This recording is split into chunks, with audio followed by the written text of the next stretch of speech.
Telangana assembly ఎన్నికల్లో hat trick కొట్టాలి. తర్వాత వచ్చే లోక్సభ ఎన్నికల్లో తెలంగాణ, మహారాష్ట్రలో కలిపి కనీసం 50 ఎంపీ సీట్లు గెలవాలి. తర్వాత కేంద్రంలో చక్రం తిప్పాలి. వీలైతే ప్రధాని పీఠం అధిష్ఠించాలి. ఇది ఏడాది క్రితం వరకు భారత రాష్ట్ర సమితి అధినేత, తెలంగాణ మాజీ ముఖ్యమంత్రి కల్వకుంట్ల చంద్రశేఖరరావు ఆలోచన. తాను ప్రధాని అయితే రాష్ట్రంలో యువరాజు కేటీఆర్ను సీఎం అవుతాడు అని కలలు గన్నాడు. కానీ నోరొకటి తలిస్తే నొసలు ఇంకొకటి తలుస్తాయన్నట్లు కేసీఆర్ కలలు పటాపంచలయ్యాయి. గాలి మెడల్గా నేలకూలాయి. గడీలు బద్దలయ్యాయి. దీంతో ఇప్పుడు మహారాష్ట్ర రాజకీయాల ఊసే ఎత్తడం లేదు. ముఖ్యమంత్రిగా ఉన్న సమయంలో కేసీఆర్ మహారాష్ట్ర రాజకీయాలకే అధిక ప్రాధాన్యమిచ్చారు. 600 కార్ల కాన్వాయ్తో మహారాష్ట్రకు వెళ్లారు. 5-6 సభలు నిర్వహించారు. తెలంగాణ బంగారు తెలంగాణ అయింది. మహారాష్ట్రను కూడా బంగారు మహారాష్ట్ర చేస్తానని హామీలిచ్చారు. పింఛన్లు పెంచుతామన్నారు. అబ్బబ్బబ్బో, ఇలా ఎన్నో హామీలిచ్చారు. మహారాష్ట్ర కోసం ఓ ప్రత్యేక ప్రణాళిక రూపొందించుకున్నారు గులాబీ బాస్. వివిధ పార్టీ నేతలను ప్రగతి భవన్కి పిలిపించుకొని చేర్చుకున్నారు.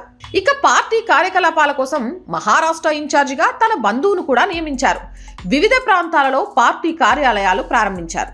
నాగ్పూర్లో కార్యాలయం ప్రారంభానికే 600 కార్ల కాన్వాయ్తో తెలంగాణ నుంచి మహారాష్ట్రకు వెళ్లారు. మహారాష్ట్ర నుంచి మంచి స్పందన వస్తుందని, లోక్సభ ఎన్నికల్లో కనీసం 20 నుంచి 30 సీట్లు గెలుస్తామని లెక్కలు కూడా వేసుకున్నారు. స్థానిక సంస్థల ఎన్నికల్లో బీఆర్ఎస్ అభ్యర్థులు గెలిచారని ప్రచారం కూడా చేశారు.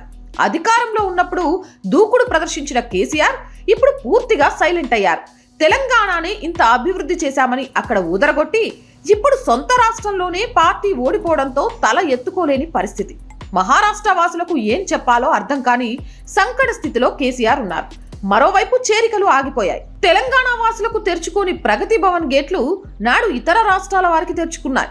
ఇప్పుడు కేసీఆర్ ప్రగతి భవన్ ఖాళీ చేశారు. దీంతో మహారాష్ట్ర నేతలు ఇటువైపు కూడా చూడటం లేదు. కేసీఆర్ కూడా ఎలాంటి ఆలోచనలు చేస్తున్నట్టుగా కనిపించడం లేదు.